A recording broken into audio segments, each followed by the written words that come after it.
This episode is brought to you by Progressive Insurance. You chose to hit play on this podcast today. Smart choice. Progressive loves to help people make smart choices. That's why they offer a tool called Auto Quote Explorer that allows you to compare your Progressive car insurance quote with rates from other companies.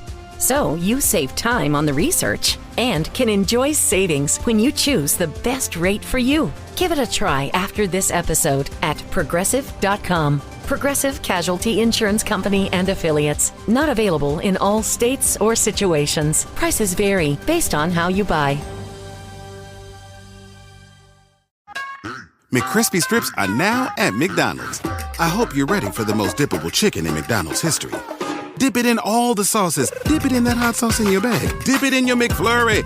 Your dip is your business. McCrispy strips at McDonald's.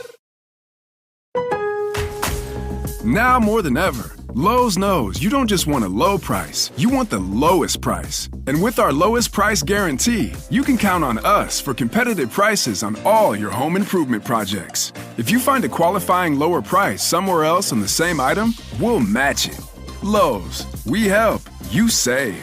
Price match applies the same item, current price at qualifying retailers. Exclusions and terms apply. Learn how we'll match price at lowes.com/lowest price guarantee.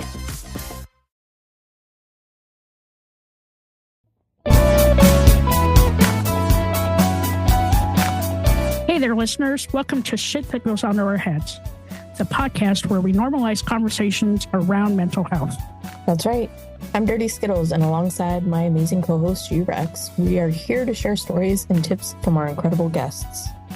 Each episode, we deep dive into struggles and triumphs of mental health, offering practical advice and heartfelt support. Because no one should feel alone in their journey. Join us as we break the stigma and build a community of understanding and compassion. Tune in and let's start talking about the shit that goes on in our heads.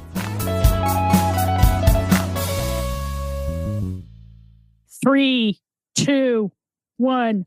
Welcome back to another episode of Shit That Goes On Our Heads. I'm here with my awesome co-host, Dirty Skittles. And today we have an incredible guest, Amy. Welcome, Amy, to our show. Welcome. Thank you. For those that can't see, she did a hand movement that said, "Phew." I can't even explain that. So I just did it as well. It was like a little showgirl hand in front of the face kind of a thing. Showgirl. Yeah. It was like Vanna White. Always a way to lighten up the mood. It's all good. Upper curtsy. Yes. Oh, I like the upper curtsy. Yes. That is the perfect way to describe it. I remember having to do that as a child. Curtsies? And then I got older and I'm like, fuck this shit. Not happening anymore. Wait, why did you have to do that as a child?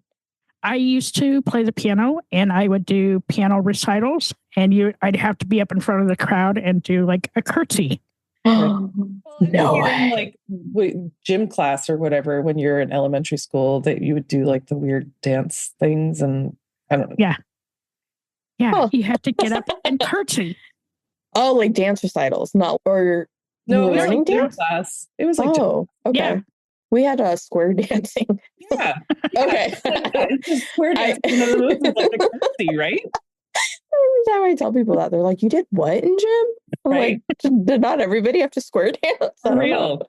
know. For real. I mean, I don't know if it's still a thing, but definitely when we were younger. Yeah. Yeah. I'm 100,000 years older than all of you. So yeah, we would have to do square dancing and we'd have to curtsy and whole reason I don't wear dresses now. Is that the reason? Yeah. Okay. Don't make me wear a dress. I'm not curtsying. Right? Yeah. I don't think No. I've ever curtsied in my life. Can you go up? I'm actually at the point where I'm going to have to start wearing dresses because pants don't really fit anymore. Okay. But it's going to be summer here pretty soon, so it'll be okay. Dude, I just put plants outside. I'm like super happy. Where are you located? I'm in Virginia. Okay. Very cool. Very cool. I'm ready to start my garden, but it's still too cold in Georgia. And upstate New York, still too cold. For sure. Fucking ridiculous. I heard it was snowing in Vermont today already. Yeah, like what the fuck? Wild. Be Completely done crazy. already. I mean, Be done. it used to be like that. all the time. And we've just had several, I mean, I literally just moved from Maine in August. So I'm a Mainer, and the New England weather I'm very used to, but like it used to snow all the time when we were younger. And then the last like bunch of years, it was like you get one big snowstorm and then it would rain and it's like ice, not even snow. And this year, apparently it's just been a lot of snow. Oh, a lot of snow, a lot of rain, a lot of ice. Then, so Miss Amy, tell us all about you. Okay, so we're talking mental health. So I'm going to call it like a disability-ish, but I've grown up with this inferiority complex.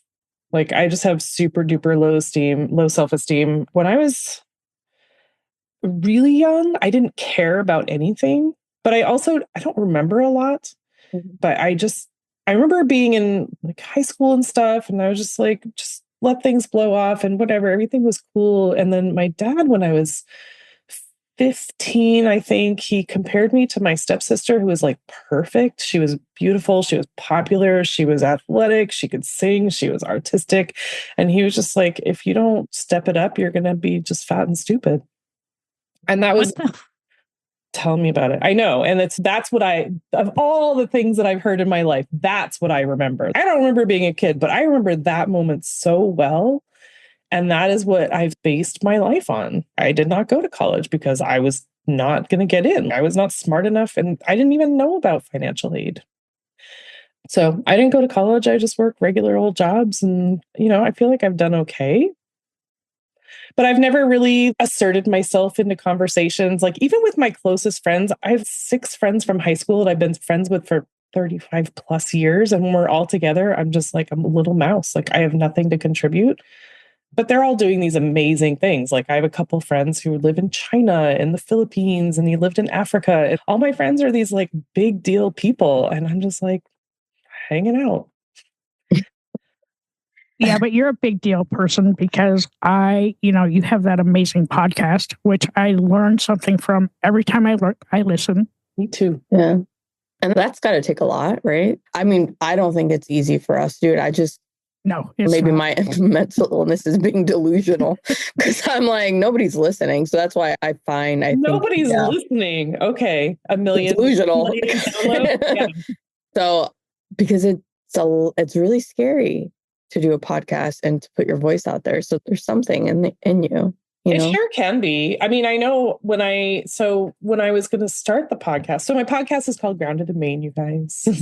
It's about sustainability. And it was initially going to be about homesteading because I'm super curious about homesteading. And a friend and I were going to do this together. It was going to be a YouTube channel, and we were going to talk to different homesteaders, like a different homesteader every week. And they would teach us a homesteading skill, and then we'd bring it home and try it out and then report back the next week. And I was like, this is so cool. But then she kind of dropped off, and I'm like, ain't no way I am talking all by myself on camera. So it became a podcast. But even from that moment, it was 2 years to get the knowledge and the guts to do it. And then, it's that first hitting record that was a doozy. And there were a few we have retakes.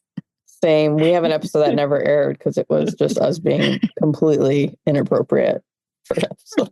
Yeah. But I mean, the cool thing about my podcast, it's an interview podcast. So I'm not coming at it from an angle of authority at all. So I'm just like, I want to highlight other people and learn from them. So it's easy for me to be curious and not be like, this is what you need to do. Because then I'm like, who am I? Same. Yeah. I can relate. I can totally relate. Because that is 100%, I think, why it's easy for me to have conversations, because I just want to know about people and what they've been through. Right. I mean, I can't even imagine someone doing a solo podcast on YouTube.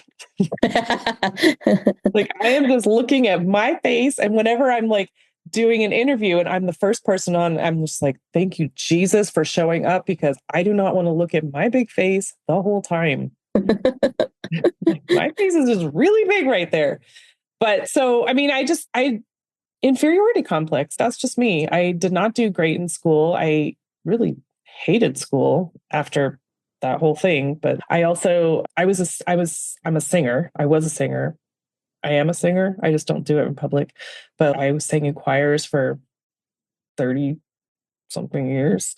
And I would sing solos and stuff. And then anxiety really settled in after I got married. And because the rehearsals were all at night and it was like Maine and it was snowy and Yeah. the middle of the night, and I'm exhausted and I was scared because I couldn't even see the road. And so I just failed. So I stopped that, but I was really good. Yeah. But so when I was in high school, all my friends were in plays, like they were in the drama club and whatever. And so I wanted to hang out with my friends. So, and I was like, I'm a singer. We're doing musicals. How hard can that be? And I had a role, I think it was junior year. It was junior year. I had the role of Grandma Tzeitel in Fiddler on the Roof. Very like maybe 2 lines, and I forgot my lines. I had total stage fright and I just started crying and it was over from there. Wow. Yeah. Isn't that everybody's like the nightmare dream of I'm somewhere and everybody's watching, like that's mine. Everyone's staring at me and I can't. Yeah, totally. Yeah. I lived it. But look, we're still here. Yeah, somehow. Yeah, for sure. But I mean, I really just lived my life like that. Like I never dated. I moved to Utah to get a man, to get my husband, because I grew up as a Mormon also. And that did not happen. I was only there for a year. I ran out of money and I came back home and I was just hanging out. I worked 2 jobs forever. And then I met my husband that is not my husband anymore. And that all was great. Yeah. You guys met it at felt work? very weird. Oh, No, okay. we met online. And I, even before, I wanted to, oh gosh. So I just put all my crap out before we even met in person. We met online. We talked for a little bit and I was like, here's all my shit. If you still want to meet me, cool. I do not want to waste anyone's time. I am not in this for a game. And he was like, cool. But like, my dad is now on his 5th marriage. At that time, he had only been married and divorced 4 times. And so I was like, I have a lot of feelings, a lot of baggage. Right. I don't like my stepdad. And, he was like, cool, let's do it. And so we did. And I think it was great. Why the laugh after? Because then he cheated and destroyed my life and just made it every nightmare that I ever wanted. Yeah. That's because people suck. That's because people suck. I know. But it was like, I already had that inner shitty feeling about myself and he just fed off of it. Pretty much. Yeah. But yeah, I mean, so I never wanted anything more than just to be settled. Like we moved around a lot with all marriages. So we moved around a lot and then I moved away and then I came back and I was working 2 jobs and I was just really busy and I was also pet sitting. So 2 jobs and pet sitting. It was a little bit, but so I was like, we have a house. I'm never moving again. I'm going to die in this house. And then I had to move. Yeah. So complete turning of your life. Everything got flipped over. Yeah, for sure. Yeah. And you hear stories when people get divorced, like usually the woman will stay in the house and whatever. And that is not the case. It's not the case. It's even when they're cheating, even when their faults. Yeah. It's because it's money. It's just money.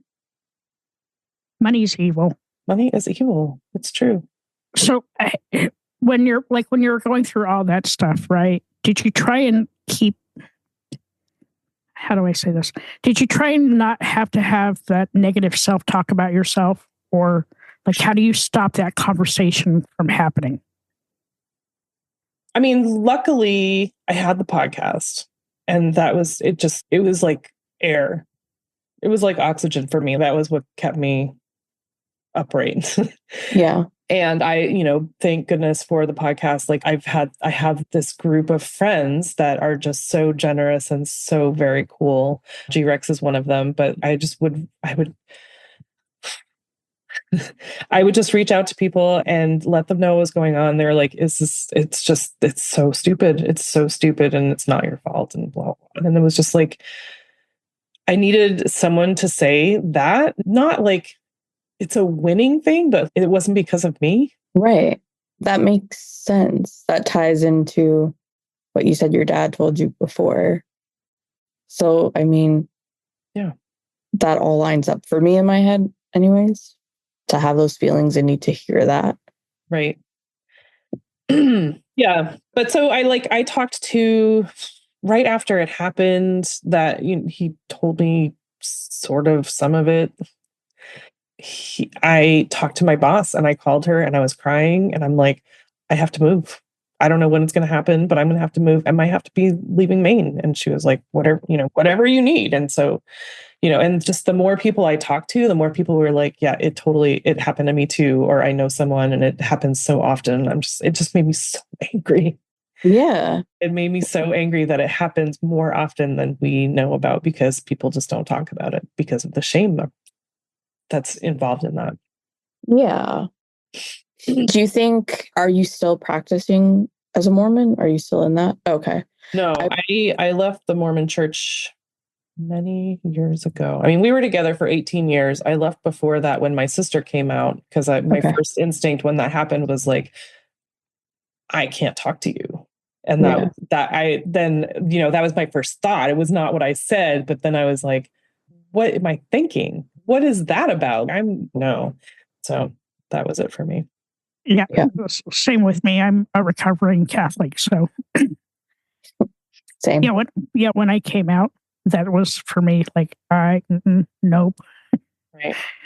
Yeah. And now they're okay with it, but still, that's a hard no. Yeah, for sure. I know. I'm like, why is it okay now? Yeah.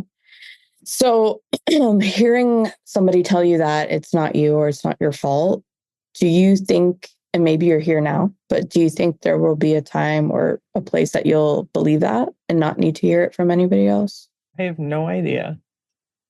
I mean, I've done lots of therapies since then, and it's just really expensive and nothing has worked so far. I did therapy through EAP through work because my boss was like, you need help. And, so I got 5 free visits and it was just not helpful. And then I got 5 more and it was still not helpful. I didn't even finish the last 5 because it was so bad. Mm-hmm. And that was, unfortunately you get what you pay for sometimes when things are free.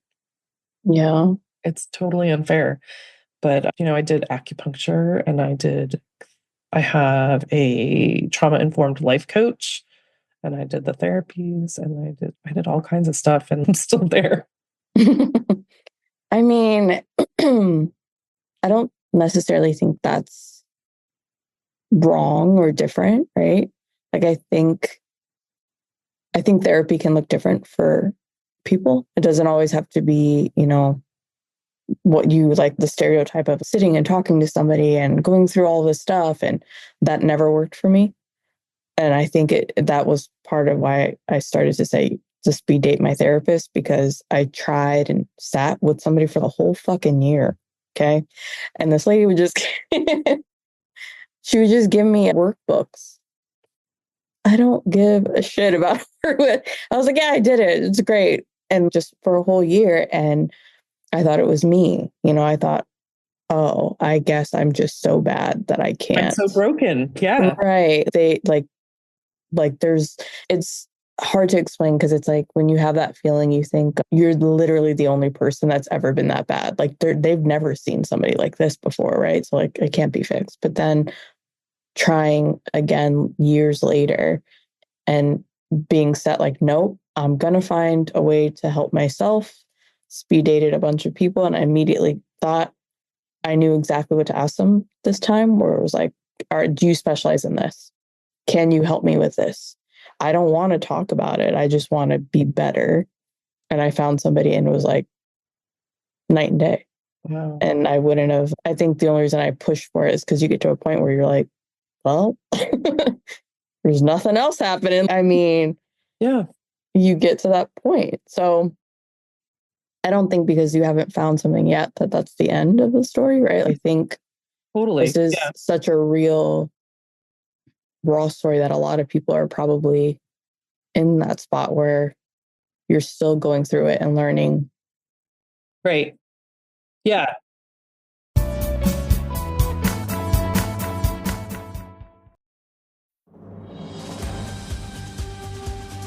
This episode is brought to you by Progressive Insurance. Fiscally responsible, financial geniuses, monetary magicians. These are things people say about drivers who switch their car insurance to Progressive and save hundreds. Because Progressive offers discounts for paying in full, owning a home, and more. Plus, you can count on their great customer service to help you when you need it, so your dollar goes a long way.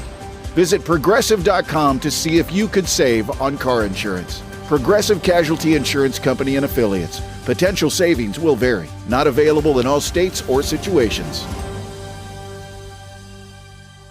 Dive into savings at Whole Foods Market with the Summer Splash Sales Event. Stock up now on best of season red cherries. Plus, save on organic chicken legs, drumsticks, and thighs with no antibiotics ever. They're great on the grill with some light seasoning. Going to a picnic? Grab some prepared sides like macaroni salad and a big bag of 365 by Whole Foods Market kettle cooked chips and be on your way. Summer is on at Whole Foods Market, in-store and online. At Amica Insurance, we know it's more than just a car. It's the two-door coupe that was there for your first drive. The hatchback that took you cross-country and back. And the minivan that tackles the weekly carpool. For the cars you couldn't live without, trust Amica Auto Insurance. Amica. Empathy is our best policy. McCrispy strips are now at McDonald's. I hope you're ready for the most dippable chicken in McDonald's history.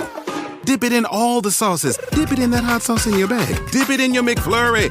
Your dip is your business. McCrispy strips at McDonald's.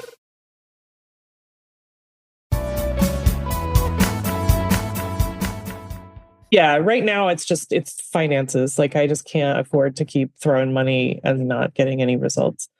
But yeah, I had one of the EAP therapists was like, you have this negative conversation going on in your head. Here are some positive things you can just practice saying. And I was like, that doesn't feel real to me. Yeah. I can say it, but there's no feeling with that. And that was when I ended up talking with my trauma-informed life coach, who was just like, you can't do that because then you're lying to yourself and then you hate yourself for lying to yourself. I was like, that is what she just put it to words. Like, I was like, that is what that is. Yeah. Yeah. I know for me, for like my therapy, excuse me, but like with Dirty Skittles, like she had to speed date her therapist. I had to speed date mine too. So finally by the third, fourth one, I found the one that did it for me. But I also incorporated other types of therapy, right? So I've done some energy therapy. I do a lot of art therapy, and I write because sometimes I just don't fucking want to talk to people. And I know everybody's not want to talk to people. Yeah, there are sometimes I just don't want to talk to people, and I'll just write those thoughts down, right? Because now it's out of my head and on a piece of paper, and if I don't want to revisit it, I can rip it out of the notebook and throw it away. Will that thought come back again? Maybe at some point in time in my life, but right now, it's out of my head. Yeah. And like, I'm the worst when it comes to negative self-talk. Like, I talk shitty to myself every day. Even though I know other people are not, I talk horrible to myself every day. But I also make myself a list of good shit I did during the day, right? Like, I don't write down the bad shit unless I really need to get it out of my head. But I write down the things that, like, oh, this was a win today, or, hey, I finally did this. I know it's been on my to-do list for 12 days, but look, I got it done. So those are some of the things I do. I'm the picture girl. I like to take pictures of things that make me happy because I don't say, I mean, maybe I do have negative self-talk, but I think I'm more like, you could never do this. Why try? That's what I hear in my head. Don't be dumb. Like, you're not capable of whatever. But, and so I can't, like what you were mentioning, I can't get to a point of celebrating wins yet. So instead, I will take pictures of whatever makes me happy that day. If something made me feel better, that I'm taking a picture of it, because I don't have it in me yet to, Totally. celebrate the wins. Yeah. I mean, so one of the things that did come up, it was a good thing that happened with therapy, was the EAP therapist said, what is something really good that you did? And I would say, I don't remember what it was that I did, but I was like, I did this. And then I instantly shut that down. But it's not, so I have this jam business, but it's not making money. Or I have this podcast, but it's not making money. And can you just celebrate it for a second? And I'm like, no, I really don't think I can. And it's because it's been ingrained in you your entire life.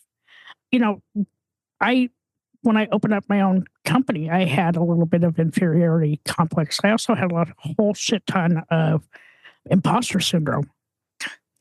But then I started taking myself out of the picture and seeing the good that I was bringing into the world. Other people, yeah. For other people. And that helped me to realize that, okay, I am okay.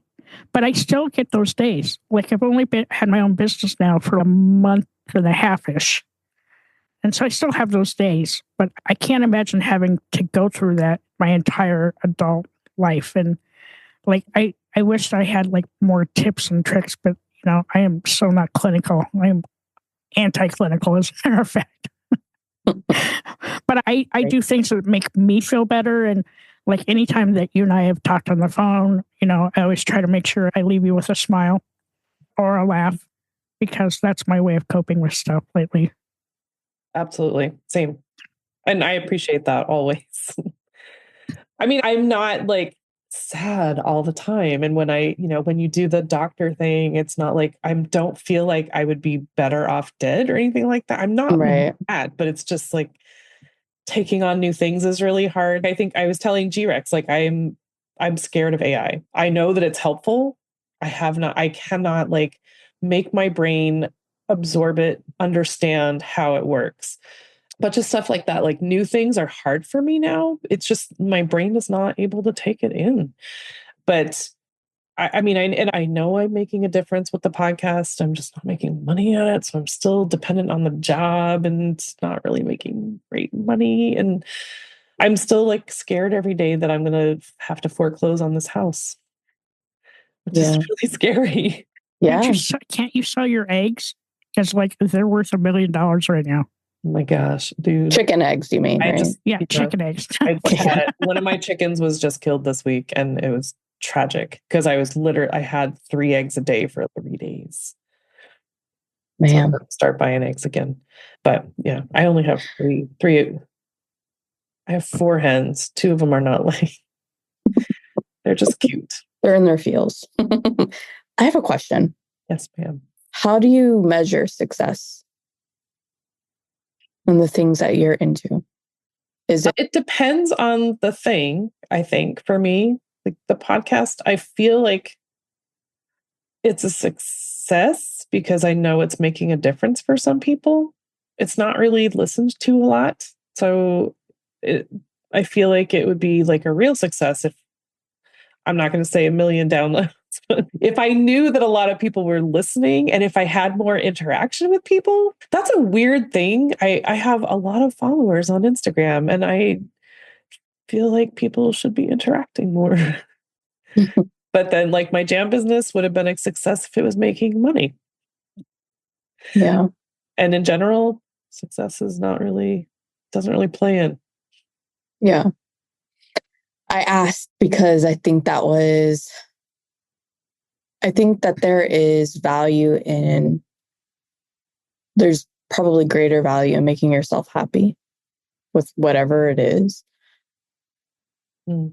And not necessarily having to measure it up against anything but you and what it is that you're doing it for. And so when I hear you talk about like the stuff you're passionate in, I don't necessarily hear you doing it for money, but I could be wrong. We're just now meeting, I don't know. I'm curious and interested to see how you find your way through this, Like I want to stay in touch and she just mouthed me too.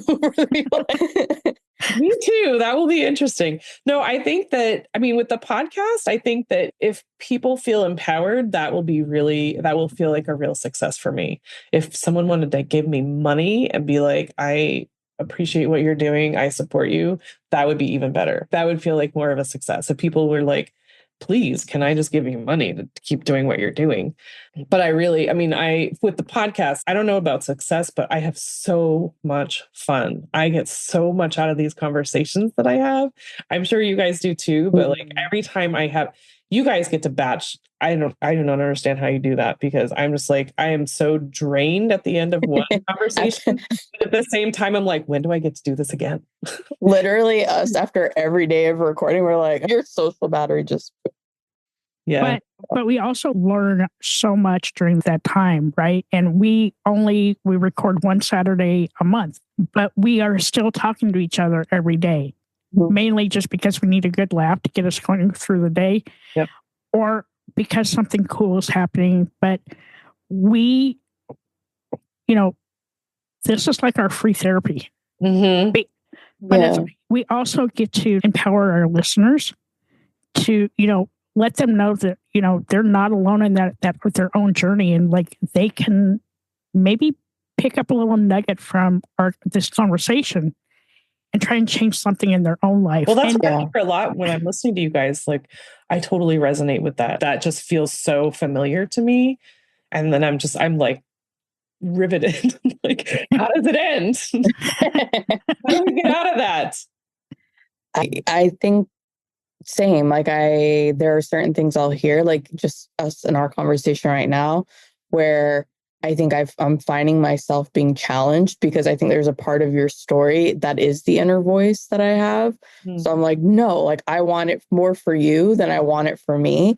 And I think we get invested so much with the people we get to speak with, because either it's a reflection of a part of ourselves, or we are just genuinely, I am rooting for you, right? I am like, I'm hooked. I'm like, we got to see this through. So I think that's the delusional part of me, is I'm completely doing it for myself, and I'm ignoring the fact that there are other people out there listening. I'm just like, no, this is my success, is hearing your story and everybody's story and identifying with it. Right. And so many of my podcast guests, I consider friends at this point. Like after, having this hour with them, plus I'm just like, I follow them, and I'm like rooting them on, and I've included them in my email list, and and future collaborations are just, it's amazing. So like, right now, I'm on this, Rex, I can't remember if I told you this or not, but I want to buy farmland. Did I tell you this? You gave me a little inkling, but like then, life got in the way, because, that always happens lately. But so we never got back to it. So you're going to buy some farmland? I want to buy some farmland. So I read a Substack a couple months ago about the outrageous number of acres of farmland that are being bought by developers and big companies that are not going to actually grow food to feed people. And that just hit me really hard, because I'm such a big supporter of farms and farmers markets and farmers. And the thought of the farmers taking money because it's easier than doing the job, but then knowing that farm is not going to be supplying food, it lit something up inside of me that has been around for a long time. I've been thinking about this for years, but reading that, I was like, okay, it's go time. Because I've always wanted to do something like this, have this. I keep saying, I don't know if it's necessarily a commune or a compound, but like a group of people like supporting each other on a piece of land. And there was this property in Massachusetts that I was like, oh my gosh, it would have been a dream. It was 104 acres in Western Mass. And it's a fruit farm. So as a jam maker, that's like a jackpot. So fruit farm, 104 acres, Western Mass, which is a very liberal state, instead of Virginia, which is very not. It sounded perfect. And now it's off of my head because there are two tiny homes on it. Like one is like 1 bedroom and one is 2 bedrooms, which is fine, except it's set up that there are no more buildings to be put on. Like 104 acres, 2 tiny houses. I need more houses than that for people to, help me to pay for this, and also to help take care of it, because ain't no way one person can do that, even 2 people. So it was a super bummer. Like that just happened this week, and so that was a super bummer. But you can still keep looking because the dream is alive. The dream is alive. You wrote it down. You're like, you know what? You're just going to keep looking, and like you said, liberal states. Massachusetts, New York, New England. Yes, New England girl. I am a New England girl. I don't know if maybe I could do a farm. I like the idea of having land and like providing for my family. Yeah, or community. Oh my gosh. Yeah. Someone's going to grow food. We're not going to be able to keep importing food from nearby countries. You're completely right. Especially right now. Literally. If other countries or other businesses are buying these farms and no one's going to be growing food and they're expecting we're just going to import it when we can't, we're eventually not going to be able to do that. It's scary. I don't know where food is going to come from. Yeah. My garden. Yeah. My patio garden, my greenhouse, I love the idea of doing that community or community garden, community based farming, right? Yeah. Because that's a little bit of what our self-worth is made of too, right? Look, I planted the seed, it grew into a plant. Yeah. Oh my God, there's fruit on this. You eat the fruit and you're like, oh my God, I did this, right?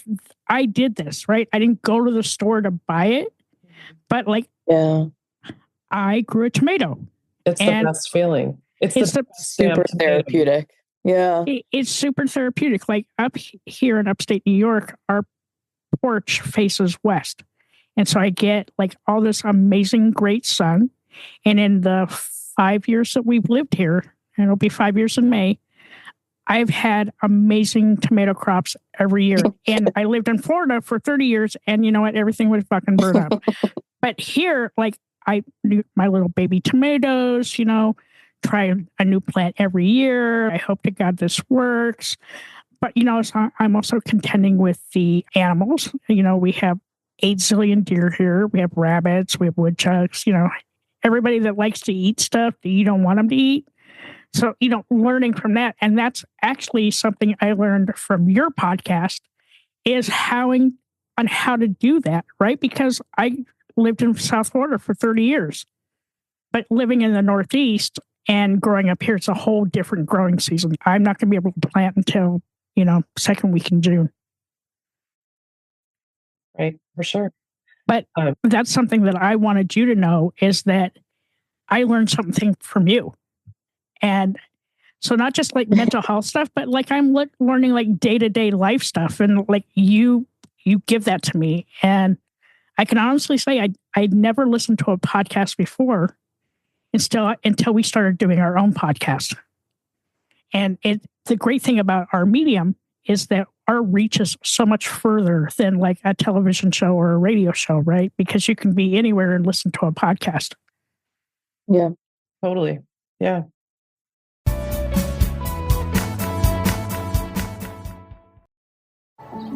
Every day, our world gets a little more connected, but a little further apart.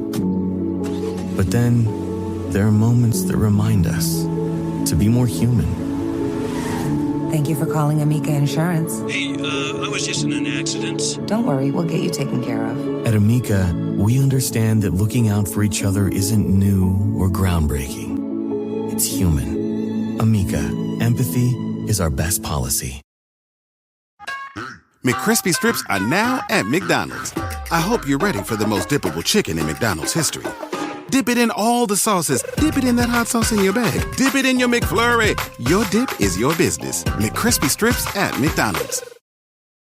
Vacation starts with Virginia's Blue Ridge. Less than 4 hours from the DMV, Virginia's Blue Ridge is where city vibes meet mountain highs. Hike along the Appalachian Trail in the morning, sip a craft cocktail in downtown Roanoke by afternoon, and catch a sunset over Smith Mountain Lake by evening. Virginia's Blue Ridge is a place to explore, experience, and enjoy, from free museums to vibrant festivals and scenic trails. Your next adventure is closer than you think. Plan your trip now at visitvbr.com.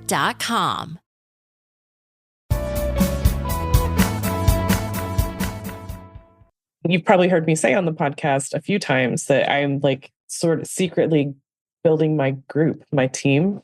And that was before I even read the Substack. These are the people, these are people that I like feel close to, that I can look to for advice or to live on my property. Yeah.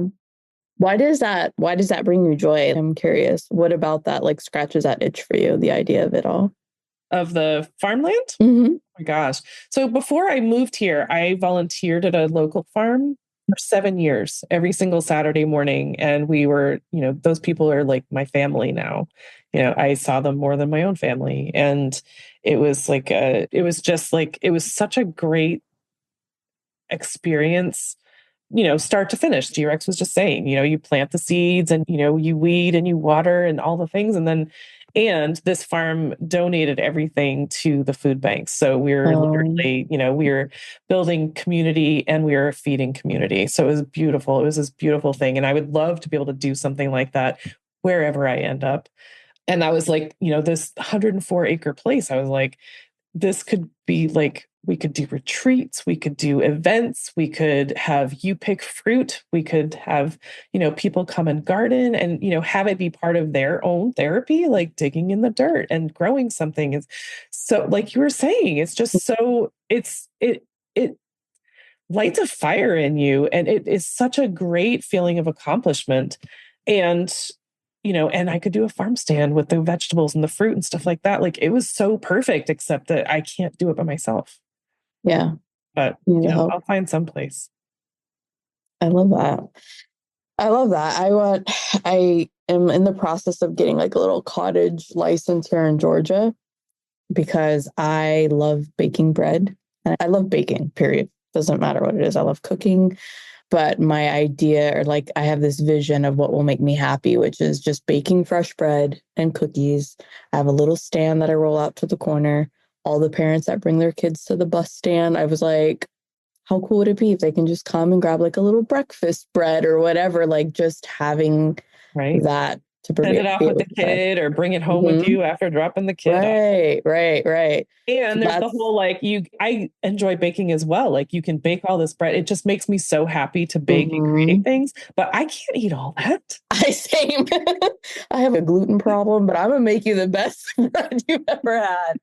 It's just, I don't know, that will bring me joy. So that's kind of what I'm pursuing. And I think eventually, G-Rex knows the tomatoes we've had. So every year we've planted 2 tomato trees and we get all kinds of tomatoes, like crazy growth, because I had to learn to not kill the spiders, but even make the sauce from it because there's just too many tomatoes. We're not going to be able to eat these. And we're making sauce from it. I'm like, I could sell that in the little cottage. And heck yeah. So that you imagine that? Because have you had to buy pasta sauce at the grocery store for like $8 a jar? Yeah. And it's full of all the garbage, the sugar and the gosh. Yeah. I refuse to do it. I mean, that's part of my thing. Like for jam and stuff, people are like, oh, are you going to keep making jam? Of course I'm going to keep making jam. I don't know if I can do it for the business yet, but I refuse to pay that money. I'm not paying $7 for a jar of jam, but some people will do it. I think I just did. I'm pretty sure we did just pay $7 for jam. But I mean, if once you know how to make jam, you can't spend that money because it is really, and people have asked me, and this is the whole like the inferiority complex again. Like people are like, why don't you like teach jam making. I'm like, are you serious? It's a book. I'm reading a book. You put fruit in a pot and you put sugar in the pot and pectin in the pot, and that's it. You just stir it. Yeah, but you would be so good at teaching a class like that because you have such a warm personality, right? And inviting. And passion. And like when you mix that all up, like you have now made gold. And you just throw all the shit in the pot, throw some salt, some sugar in there, throw some pectin, stir it up, strain it into your jars. But wouldn't that be fun? Like even to do it like a local library or like some community action project.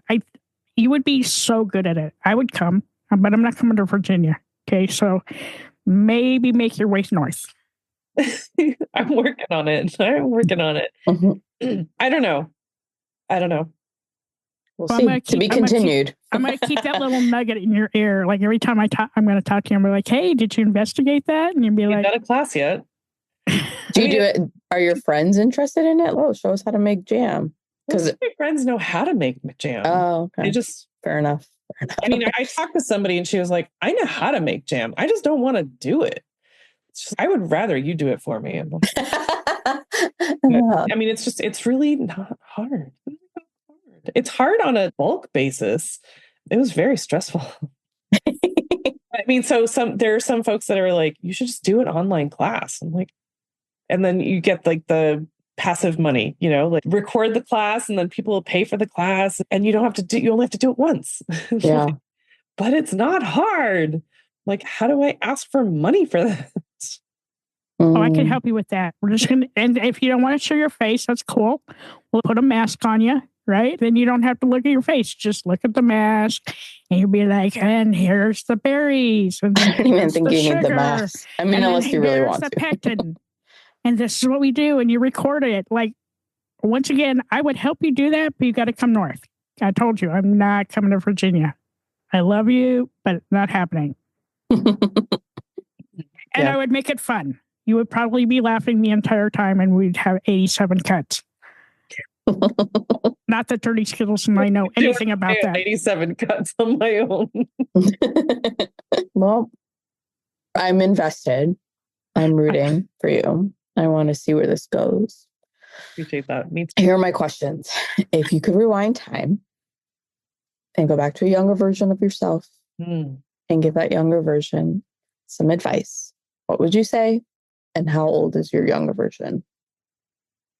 It'd probably be a 15-year-old me and say, don't listen to him. He's stupid.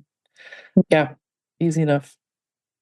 Well, what has been your hardest lesson to learn so far in life? I think I'm still learning. Like, I would say that I have worth. That's a hard lesson. Yeah. Yep. I agree. Love that. All right. So here's my new question that I'm asking everybody. If your anxiety had a theme song, what would it be and why? Oh my gosh, anxiety. Because I'm an 80s person, I'm going to say She's a Maniac. And also because I'm a Mainer. Because the anxiety is just like nonstop. It's like a loop. And I'm just thinking that girl running. Flash dance. So then my other question is, what do you do for self-love and self-care? So this is probably not... Okay, I'm just going to say you are the sum of the 6 people that you surround yourself with, basically. And so I just surround myself with positive people because I can't do it on my own. I can't have negativity anymore. It's just not cool. Yeah. I love that. I thank you so much for coming on. It was such an honor to have you on. Yeah. You guys, this has been so great. So where can our listeners find you? Well, I just deleted my Facebook account, so not there. You can find Grounded in Maine podcast wherever you listen to podcasts. I am also on Instagram at Grounded in Maine podcast. I'm on LinkedIn. I think I'm just Amy Fagan for now. I'll be changing that in a couple weeks. Yeah, that's it. That's beautiful. Thank you again so much for coming on. Thanks, you guys. Yes, thank you. Appreciate the chance to hang out. Hi, all. Thank you so much for listening to this episode. I'm G-Rex. And I'm Dirty Skittles. Don't forget to subscribe, rate, and review this podcast. We'd love to listen to your feedback. We can't do this without you guys. It's okay to be not okay. Just make sure you're talking to someone.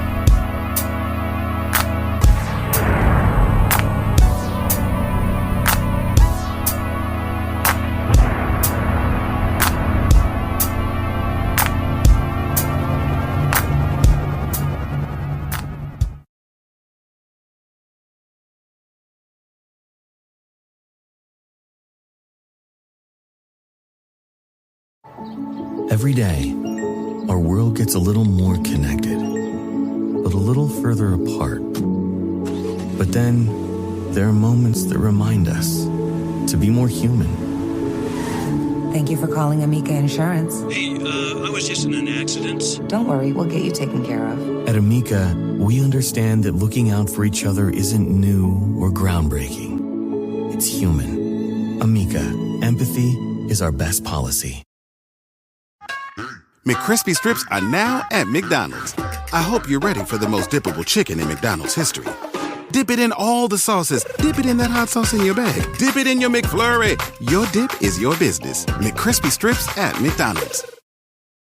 Vacation starts with Virginia's Blue Ridge. Less than 4 hours from the DMV, Virginia's Blue Ridge is where city vibes meet mountain highs. Hike along the Appalachian Trail in the morning, sip a craft cocktail in downtown Roanoke by afternoon, and catch a sunset over Smith Mountain Lake by evening. Virginia's Blue Ridge is a place to explore, experience, and enjoy, from free museums to vibrant festivals and scenic trails. Your next adventure is closer than you think. Plan your trip now at visitvbr.com.